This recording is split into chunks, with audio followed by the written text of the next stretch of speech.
नमस्कार दोस्तों, पहलगाम की बैसारन वैली, जिसे भारत का मिनी स्विट्जरलैंड कहा जाता है, इस टूरिस्ट स्पॉट पर एक खौफनाक आतंकी हमला हुआ जिसे देखकर पूरे देश की रूह कांप गई है। अभी तक की जानकारी के अनुसार इस आतंकी हमले में कम से कम 26 लोगों की जानें जा चुकी हैं, 17 लोग इंजर्ड हैं और मृतकों में से सभी 26 लोग मेल्स थे। इस हाई ऑल्टीट्यूड लोकेशन पर केवल पैदल या खच्चर पर बैठ के पहुंचा जा सकता है, इसलिए रेस्क्यू ऑपरेशंस के लिए हेलीकॉप्टर का इस्तेमाल किया गया, जबकि लोकल्स खच्चरों की मदद से इंजर्ड लोगों को वहां से वापस लाए। कम से कम 12 टूरिस्ट को पहलगाम हॉस्पिटल में एडमिट करवाया गया और डॉक्टर्स ने कहा है कि अब ये 12 लोग स्टेबल कंडीशन में हैं। इस आतंकी हमले में लोगों को उनके रिलीजन के आधार पर टारगेट किया गया। एक विक्टिम मुस्लिम थे, सैयद आदिल हुसैन शाह, जो पहलगाम के ही लोकल थे, वहां खच्चर चलाने का काम करते थे। इनके अलावा एक क्रिश्चियन थे और बाकी 24 लोग जो मारे गए वो सब हिंदू थे, जो अलग अलग जगह से आए हुए टूरिस्ट थे। जैसे कि जयपुर के 32 साल के नीरज उदवानी, जो यूएई में काम करते थे। ये छुट्टियों के लिए घर आए हुए थे, अपनी पत्नी के साथ पहले शिमला में एक शादी अटेंड की और फिर बाद में कश्मीर घूमने गए थे। ऐसे ही एक विक्टिम नेपाल से थे, सुदीप न्यूपणे। इसके अलावा आईएएफ, आईबी और नेवी के ऑफिसर्स, अरुणाचल से आए हुए इंडियन एयरफोर्स कॉर्पोरल तागे हेलियांग, इंटेलिजेंस ब्यूरो के सेक्शन ऑफिसर मनीष रंजन, जो एलटीसी लेकर बिहार से यहां घूमने आए थे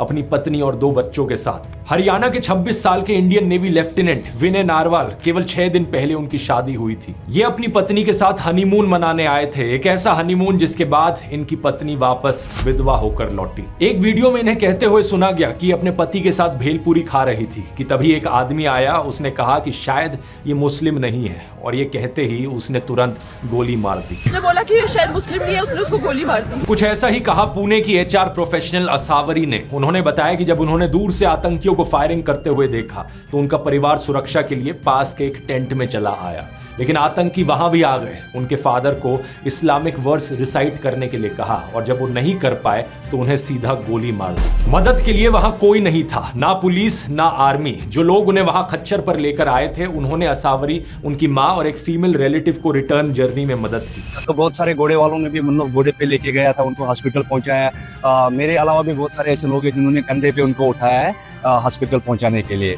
बाद में करीब 20 मिनट बाद इंडियन आर्मी वहां पहुंची और उन्हें रेस्क्यू किया।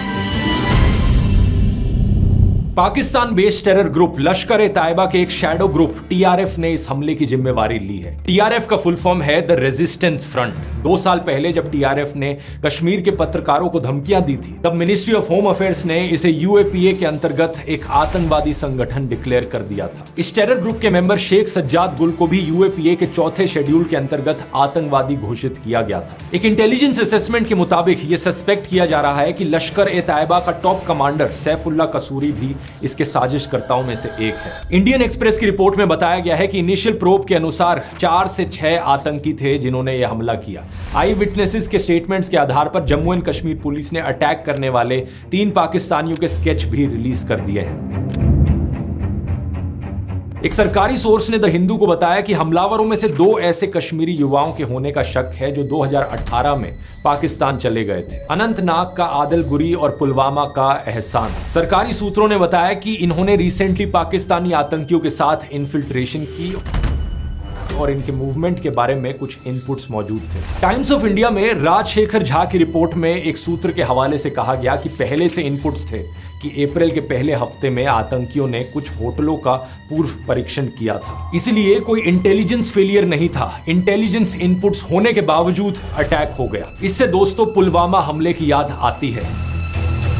जून 2019 में minister of state for home affairs जी किशन रेड्डी ने राज्यसभा को बताया था कि कोई इंटेलिजेंस फेलियर नहीं था। बाद में फ्रंटलाइन की एक इन्वेस्टिगेशन ने भी यह रिवील किया था कि 2 जनवरी से लेकर 13 फरवरी के बीच में 11 इंटेलिजेंस इनपुट्स थे। ये बता रहे थे कि कोई किसास हमला हो सकता है, यानी बदला लेने के लिए स्ट्राइक हो सकती है। पुलवामा हमले के बाद जब इन्वेस्टिगेशन हुई तो मुदासिर अहमद खान को पुलवामा हमले का मास्टरमाइंड पाया गया। उससे रिलेटेड भी 2 इंटेलिजेंस इनपुट्स पहले से ही मौजूद थे। 24 जनवरी 2019 2019 के इंटेलिजेंस इनपुट में बताया गया था कि कुछ आतंकियों ने मुदासिर अहमद खान को रिपोर्ट किया आने वाले दिनों में एक फिदायीन हमला करने के लिए। यह ग्रुप शाहिद बाबा ग्रुप के साथ कांटेक्ट में है। यह वही ग्रुप था जिसका मेंबर था पुलवामा हमले का बॉम्बर आदिल अहमद दार। 25 जनवरी के दिन का जो इंटेलिजेंस इनपुट था उसमें मुदासिर अहमद खान की लोकेशन की जानकारी थी।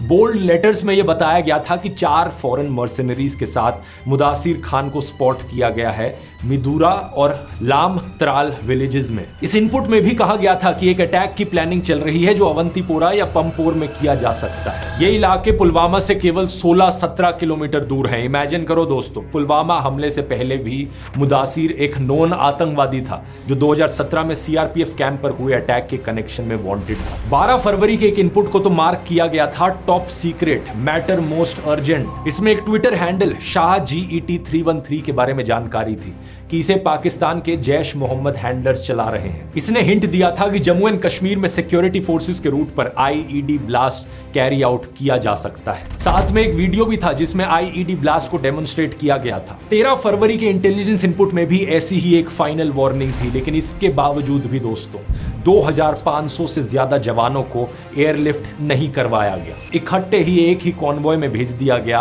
और सीआरपीएफ के फॉर्मर IG ने बाद में इसे लेकर एतराज भी जताया था। 2547 को भेजना और 78 व्हीकल्स एक कॉन्वॉय में लगाना, वो मुझे लगता है टेक्निकली ठीक नहीं। सोचकर देखो दोस्तों, इतने डिटेल्ड इंटेलिजेंस इनपुट्स होने के बावजूद भी पुलवामा हमला हो गया। कैसे हुआ?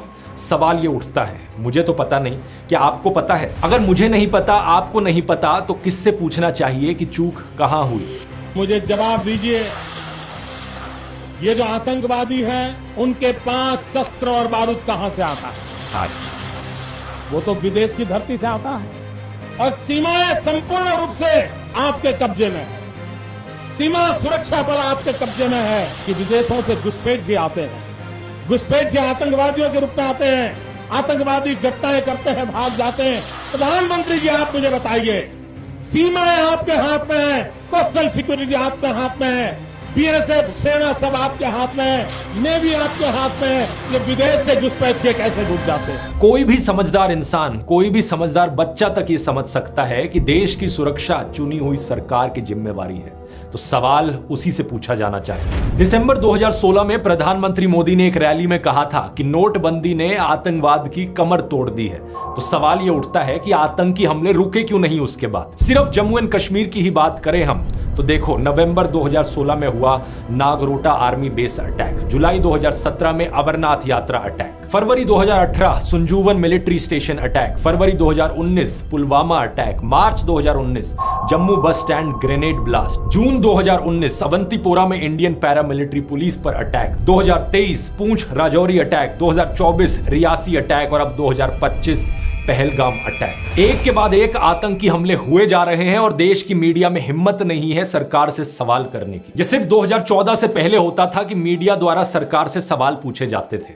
फिल्में भी आप देखोगे, अ वेंसडे जैसी फिल्में बनाई जाती थी जिनमें सरकार से आतंकवाद पर सवाल पूछे जाते थे। इसीलिए हम सरकार चुनते हैं कि वो मुल्क चलाए। आप लोग सरकार, पुलिस फोर्स, इंटेलिजेंस सक्षम है इस तरह की पेस्ट कंट्रोल के लिए, लेकिन आप लोग कर नहीं रहे। मैं चाहता हूं कि अगर मेरा बच्चा घर से बाहर निकले तो बेखौफ घूमे, कहीं भी, कभी भी, ट्रेन में, बस में, कहीं भी। उस जमाने में जनता मिलकर प्रोटेस्ट करती थी और नेता अपनी गलती मानते हुए इस्तीफा भी दे देते थे। जैसे कि मुंबई के 26/11 अटैक के बाद होम मिनिस्टर शिवराज पाटिल ने पब्लिक डिमांड के चलते हुए इस्तीफा दिया था और महाराष्ट्र के मुख्यमंत्री विलासराव देशमुख ने भी इस्तीफा दिया था। मैं ये नहीं कह रहा कि इस्तीफा देकर उन्होंने कोई महान काम कर दिया। बात यह है कि किसी भी फंक्शनिंग डेमोक्रेसी में ये एक बेसिक बात है और अब उस बेसिक कॉमन सेंस को हमारा देश खो चुका है। अब इस नए भारत में अर्नब गोस्वामी जैसे नमूने को देखिए। अर्नब गोस्वामी इस पहलगाम अटैक के लिए सुप्रीम कोर्ट को जिम्मेवार ठहरा रहा है। There was no need in my view for the Supreme Court to waste time getting into whether 370 was abrogation was valid or not. It was a waste of time because with the greatest of respect to the judges, they will not take responsibility for the security situation. ये वही नमूना है जिसकी WhatsApp chat leak हुई थी और जिसने पुलवामा हमले के बाद व्हाट्सएप पर मैसेज लिखा था, this attack we have won like crazy. Pulwama attack के बाद सबसे पहले कवरेज कर लेने का ये जश्न मना रहा था। गोदी मीडिया एंकरों से इतनी सिंपल बात नहीं पूछी जा रही कि जिस जगह इतने सारे टूरिस्ट जमा थे वहां प्रॉपर सिक्योरिटी क्यों नहीं थी। थी। आज तक चैनल के कॉरेस्पॉन्डेंट ने यह कहने की कोशिश की तो उनकी बात को बीच में ही काट दिया गया। ये मजाक नहीं है। 2000 टूरिस्ट किसी एक पिकनिक स्पॉट पे हैं, वहां पर ना ही पुलिस बल की कोई तैनाती, ना ही सुरक्षा बलों की कोई तैनाती। हम देखते हैं जब अमरनाथ यात्रा होती है। ये सवाल एक बच्चा तक पूछ रहा है। सरकार तो गई हुई है, मतलब इतना बड़ा आतंकवादी का हमला हुआ, उन्हें कुछ पता ही नहीं है। इधर पूरी नीचे पूरे आर्मी का बेस है, उन्हें पता ही नहीं है। दोस्तों, अब 10 दिन पहले की ये रिपोर्ट देखिए। डिफेंस मिनिस्ट्री ने पार्लियामेंट की स्टैंडिंग कमेटी को बताया कि आर्मी में ऑफिसर्स का करंट नंबर है 42,095, जबकि ऑथराइज्ड स्ट्रेंथ है 50,538। देश में करीब 8,400 आर्मी ऑफिसर्स की कमी है और 92,400 सोल्जर्स की। कुल मिलाकर आर्मी में 1 लाख से ज्यादा आर्मी पर्सनल की शॉर्टेज है। इस शॉर्टेज की वजह से सोल्जर्स को एक जगह से दूसरी जगह शिफ्ट कराया जा रहा है पहले से ज्यादा रेट पर। सवाल ये उठता है कि ये शॉर्टेज क्यों है? मुझे तो नहीं पता, लेकिन आप इस अगस्त 2022 की द टेलीग्राफ की ये रिपोर्ट देखिए। यहां लिखा है कि कोविड के 2 सालों में आर्मी की कोई रिक्रूटमेंट नहीं हुई, इसलिए आर्मी में 1 लाख से ज्यादा ट्रूप्स की कमी है। और अब इस रिपोर्ट की हेडलाइन देखिए, अगले 3 साल में आर्मी स्ट्रेंथ को 2 लाख से कट करने का प्लान। क्या सेंस बना इस बात का? एक मिनिस्ट्री ऑफिशियल ने कहा कि आर्मी अपनी ट्रूप स्ट्रेंथ का रैशनलाइजेशन कर रही है। इसे सैलरी और पेंशन का खर्च कम करने के अटेम्प्ट के रूप में देखा जा रहा है। कई लोगों ने आरोप लगाया है कि सरकार आर्मी ऑफिसर्स की सैलरी और पेंशन पर पैसे बचाना चाह रही है और इसलिए इनकी ट्रूप स्ट्रेंथ कम करने का प्लान। विनय नारवाल की बहन ने हरियाणा चीफ मिनिस्टर नायब सिंह सैनी के आगे रोते हुए कहा कि उनके भाई 1.5 घंटे तक जिंदा थे। अगर वहां आर्मी होती तो उन्हें बचाया जा सकता था, लेकिन कोई नहीं आया, वहां कोई नहीं आया। कोई नहीं आया वहाँ पे 1.5 घंटा, वो जिंदा था तो कोई नहीं आया वहाँ पे। अगर कोई हेल्प होती, आर्मी होती तो मेरे को बच सकता था, कोई नहीं आया वहाँ पे। कोई सुविधा नहीं, कोई फैसिलिटी नहीं, कोई आर्मी नहीं, कोई पुलिस नहीं। जયારે મોટા મોટા नेता આવે કોઈ વીઆઈપી માટે પાછળ કેટલી ગાડી પર हेलीकॉप्टर गोदी मीडिया को इससे कोई मतलब नहीं। कश्मीरी पंडित अपने सिक्योरिटी कंसर्न्स के लिए 300 से ज्यादा दिन तक स्ट्राइक पर बैठे रहे, लेकिन कोई खबर तक नहीं आई। दूसरी तरफ मुकेश अंबानी सेठ और उनके परिवार के लिए हाईएस्ट लेवल का Z+ सिक्योरिटी कवर है। इसमें कुल 55 सिक्योरिटी पर्सनल हैं, जिनमें से 10 से ज्यादा हाईली ट्रेन्ड NSG कमांडोज हैं। टाइम्स ऑफ इंडिया की रिपोर्ट में बताया गया है कि मुकेश के बेटे अनंत की घड़ी की कीमत 60 करोड़ से ज्यादा की है। नीता अंबानी की नेकलेस की कीमत 500 करोड़ की है। शादी में खर्च हुआ 5000 करोड़ से ज्यादा, लेकिन सिक्योरिटी में इन्हें चाहिए सरकारी खर्चे पर ट्रेन किए गए हाईली ट्रेन्ड NSG कमांडोज, हम लोगों के टैक्स के पैसे पर ट्रेन किए गए NSG कमांडोज। गोदी मीडिया को इससे कोई मतलब नहीं है। इनके सेठ और देश के बॉलीवुड सेलिब्रिटीज को यहां पर Y+ Z+ सिक्योरिटी कवर्स मिल रहे हैं। मुझे मुकेश अंबानी और सेलिब्रिटीज के सिक्योरिटी कवर से कोई प्रॉब्लम नहीं है, लेकिन सवाल यहां पर यह है कि आम लोगों को क्या मिल रहा है यहां पर। अब कुछ लोग कहेंगे कि VIP नेता, बिजनेसमैन, फिल्म स्टार्स देश के लिए जरूरी है, इसलिए उनके लिए ज्यादा सिक्योरिटी कवर जस्टिफाइड है। लेकिन पहलगाम में जो आम इंसान मारे गए, वो भी तो अपने परिवार के लिए उतने ही जरूरी है ना। उनकी पत्नी, उनके बच्चे और उनके माँ बाप के लिए तो वही दुनिया है। सवाल यहाँ पर यह है कि आम लोगों की ही जान इतनी सस्ती क्यों है? कभी ट्रेन एक्सीडेंट में मारे जाते हैं, कभी भगदड़ में, कभी होर्डिंग गिर जाती है तो कभी पुल टूट जाता है, कभी किसी की पोर्श या लैम्बोर्गिनी गाड़ी के नीचे आके मारे जाते हैं या सड़क पर मैनहोल में गिर जाते हैं, तो कभी आतंकी हमले में मारे जाते हैं। आम लोगों की सिक्योरिटी की बात हो तो सरकार आर्मी ट्रूप्स के सैलरी और पेंशन की चिंता करने लगती है। अलग अलग स्टेट्स की पुलिस को ही देख लीजिए, कितनी ओवरवर्क्ड है। बार बार पुराने वीडियोस में मैंने इसकी बात करी है। पुलिस की संख्या डबल करने की जरूरत है देश में। पुलिस को ज्यादा ट्रेनिंग फैसिलिटीज प्रोवाइड करने की जरूरत है ताकि देश में लॉ एंड ऑर्डर बेहतर हो सके, देश के लोगों को सुरक्षा मिल सके, लेकिन किसी को कोई मतलब ही नहीं है। लॉ एंड ऑर्डर का तो इस नए भारत में इतना बड़ा मजाक बन गया है कि क्या ही बताऊं। हर दूसरे दिन एक नया वीडियो सामने आता है, सड़क पर किसी को मारा पीटा जा रहा है, पुलिस कुछ नहीं करती। गुंडे आकर किसी स्टूडियो को तोड़ चले जाते हैं तो कभी किसी रेस्टोरेंट को, पुलिस वहां देखती रहती है। होम मिनिस्टर अमित शाह ने कहा है कि इस आतंकी हमले के गुनहगारों को बख्शा नहीं जाएगा। अच्छी बात है, पकड़िए उन्हें, जल्दी से सजा दीजिए।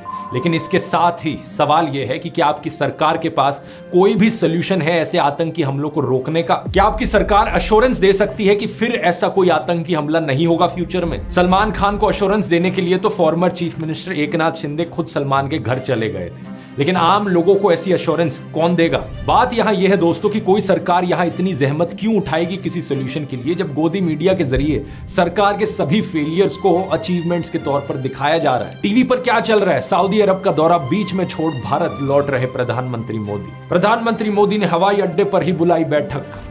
इन थंबनेल्स को देखिए, गुस्से में मोदी, ऑर्डर से पूरी दुनिया हैरान, सेना को दे डाली खुली छूट, ठोकना शुरू। जो ब्रेन वॉश लोग इस सब में यकीन करते हैं, उन्होंने अपनी इमेजिनेशन में अलग ही दुनिया बना रखी है, एक ऐसी दुनिया जहां पर धरती मोदी के अराउंड चक्कर लगाती है। खैर, अपने मुद्दे पर वापस आए। जम्मू एंड कश्मीर के मुख्यमंत्री ओमर अब्दुल्ला ने कहा कि इस अटैक को अंजाम देने वाले जानवर हैं, इनह्यूमन हैं, कंटेम्प्ट के लायक हैं। उनकी निंदा करने के लिए कोई शब्द काफी नहीं। उन्होंने विक्टिम्स के परिवारों के लिए संवेदना व्यक्त की। कश्मीर में लोगों ने शोक मनाने के लिए बंद लगाया, किसी ने एकता दिखाने के लिए मार्च की तो किसी ने कैंडल लाइट मार्च निकाली। कश्मीर के बाहर जमायत उलेमा ए हिंद जैसी प्रोमिनेंट मुस्लिम ऑर्गेनाइजेशंस ने टेरर अटैक को कंडेम किया। ऑल इंडिया इमाम ऑर्गेनाइजेशन के हेड इमाम उमर अहमद इलियासी ने कहा कि शुक्रवार की नमाज के समय 5.5 लाख मस्जिदों से स्ट्रॉन्ग एंटी टेरर मैसेज दिया जाएगा, विक्टिम्स के लिए प्रार्थना की जाएगी। भारत के बाहर यूएई, सऊदी अरेबिया, बांग्लादेश और कतर जैसे कई सारे मुस्लिम देशों ने भी हमले की कड़ी निंदा की है। देश के आम मुसलमानों ने भी सोशल मीडिया पोस्ट पर अपना विरोध जताया है। यह अच्छी बात है कि लोग आपस में रिलीजन के नाम पर ना बटें और इस तरह आतंकियों के मंसूबों को नाकाम करें, क्योंकि ये सभी आतंकवादी यही तो चाहते हैं कि भारत में धार्मिक नफरत फैले, लोग एक दूसरे से लड़े और हमारा देश टूट जाए। लेकिन क्या कोई भी देशभक्त ऐसा चाह सकता है? कभी भी नहीं। कोई भी देशभक्त यही चाहेगा कि मेरा देश मजबूत रहे, अखंड रहे। देशभक्त तो एक ही नारा बोलेंगे, भारतीय एकता जिंदाबाद। आप भी इस यूनिटी के संदेश को कमेंट्स में लिखिए अगर आप इससे एग्री करते हैं तो। मुझे बस ये बात नहीं समझ में आती कि बीजेपी वालों को इस नारे से इतना करंट क्यों लग जाता है। मैं चैलेंज देता हूं सभी बीजेपी के नेताओं को, अपने सोशल मीडिया पर लिखकर दिखाओ, भारतीय एकता जिंदाबाद। मुझे लगता नहीं कि इनमें से ज्यादा नेता ये लिखने की हिम्मत कर सकते हैं, क्योंकि इन फर्जी राष्ट्रवादियों को नफरत फैलाने से फुर्सत मिले तभी तो राष्ट्रीय एकता की बात करेंगे ये। मृतकों की अस्थियां ठंडी भी नहीं हुई थी कि बीजेपी छत्तीसगढ़ के ऑफिशियल ट्विटर और इंस्टाग्राम हैंडल ने यह बेहद ही भद्दा पोस्ट किया। एक गिबली स्टाइल इमेज जिस पर कैप्शन लिखते हैं, धर्म पूछा जाति नहीं, याद रखेंगे। इंडिया टुडे की पत्रकार प्रीति चौधरी ने इस पर तंज कसते हुए कुछ ऐसा लिखा कि किसी ट्रेजेडी का फायदा उठाने के लिए कोई समय ज्यादा जल्दी नहीं है। इस पोस्ट से दो बातें साफ दिखती हैं। पहला यह कि जातिवादी अत्याचारों को लेकर ये कभी कोई समाधान नहीं करने वाले, क्योंकि समाधान निकालने के लिए समस्या को स्वीकार करना पड़ता है। इनसे जरा पूछकर देखो कि आज तक कितने ब्राह्मण, राजपूत या बनियों की बारात में उन्हें घोड़ी पर बैठने से रोका गया है। हमेशा दलितों को ही क्यों मारा पीटा जाता है, इसको लेकर इतने सारे न्यूज आर्टिकल्स मिल जाएंगे। जाति देखकर ही मारा जाता है ना। दूसरी बात इस पोस्ट से पता चलती है कि बीजेपी वाले देश में धार्मिक नफरत फैलाते रहेंगे। ये आतंकवादियों का जो एजेंडा है देश को तोड़ने का, हिंदुओं को मुसलमानों से लड़वाने का, देश को सिविल वॉर की कगार पर ले जाने का, यही एजेंडा बीजेपी के लोग भी फॉलो करते हैं। चारों तरफ आप इन लोगों की पोस्ट देखोगे सोशल मीडिया पर, सिर्फ एक ही चीज पर फोकस करते हैं, हिंदू वर्सेस मुस्लिम्स। ये चाहते हैं सभी हिंदुओं के अंदर डर बैठे, आतंकवादियों से नहीं बल्कि अपने देश के मुसलमानों से, अपने पड़ोसियों से, अपने दोस्तों से। ये चाहते हैं सभी मुसलमानों के अंदर डर बैठे, आतंकवादियों से नहीं बल्कि अपने देश के हिंदुओं से, अपने पड़ोसियों से, अपने दोस्तों से। ये संपत्ति इकट्ठी करके किसको बांटेंगे? जिनके ज्यादा बच्चे हैं उनको बांटेंगे। ये सब सिर्फ इसलिए ताकि आप इन्हें डर के मारे वोट दो। यही कारण है दोस्तों कि 2014 के बाद से परपेचुअली हिंदू खतरे में रहा है। चारों दिशाओं से साल भर साल, महीने भर महीने यही हिंदू खतरे में है का नैरेटिव आपको सुनाया जाता है। हैरान हो जाएंगे, इस रिपोर्ट के मुताबिक the Muslim population has gone up by 43+%। 43% बढ़ी है। The Hindu population has gone down in an equal period by 7.82%. 8% कम हुई है। Think about this. It's crazy. एक साजिश चल रहा है भारत को गजवाए हिंद करने का, इस्लामिक स्टेट बनाना चाहते हैं। जबकि 2014 से पहले इसकी आपको कोई बात भी कहीं सुनने को नहीं मिलती थी। सिर्फ सत्ता पाने के लिए ये देश में हिंदू मुसलमानों को लड़वाने की बात करते हैं, देश को तोड़ने की बात करते हैं। और बीजेपी के जैसे ही कट्टरपंथी नफरती एलिमेंट्स मुसलमानों में भी हैं दूसरी साइड पर। ऐसे मुसलमानों को आप यहां देख सकते हो, जब हमले की खबर आती है पोस्ट पर ये हंसने वाले रिएक्शन देते हैं। ये लोग चाहे सुधरे या ना सुधरे, लेकिन एक चीज आप समझ लीजिए, आप जो आम हिंदू, आम मुस्लिम, आम सिख, ईसाई, बौद्ध, जैन हो, चाहे आप ब्राह्मण हो, राजपूत हो या दलित हो, चाहे हरियाणवी हो या मराठी हो, एक बात ध्यान से समझ लीजिए कि हिंसा चाहे धर्म, जाति, भाषा या किसी भी और आधार पर हो, हिंसा चाहे जो भी करे, हर एक हिंसा की किसी अगर मगर के बिना आलोचना करें। चाहे वो पहलगाम का आतंकी हमला हो या पैलेस्तीन में लोगों का मारे जाना, चाहे वो जातिवाद के नाम पर हिंसा हो या मराठी ना बोलने पर, कन्नडा ना बोलने पर लोगों को मारा पीटा जाना हो। हर एक हिंसा हमारे देश में दीमक की तरह है। नफरती आतंकी लोग आप लोगों को भड़काएंगे कि उन लोगों ने ये किया वो किया, लेकिन भड़कना नहीं है। ये अस वर्सेस देम, यानी हम लोग वर्सेस वो लोग। इस जहरीले प्रोपेगेंडा से बाहर निकलना है। हम भारत के लोग, हमारी डिमांड है कि इन सभी क्रिमिनल एलिमेंट्स, टेरर एलिमेंट्स को जेल में डाल दिया जाए, इन्हें सजा दी जाए। और जो बाकी लोग हैं, हमें साथ में रहना है, देश में शांति और तरक्की लेकर आनी है। इसलिए जोर से कहिए, भारतीय एकता जिंदाबाद। इस आतंकी विचारधारा के खिलाफ, देश को तोड़ने वाले लोगों के खिलाफ भारतीय एकता जिंदाबाद। जय हिंद।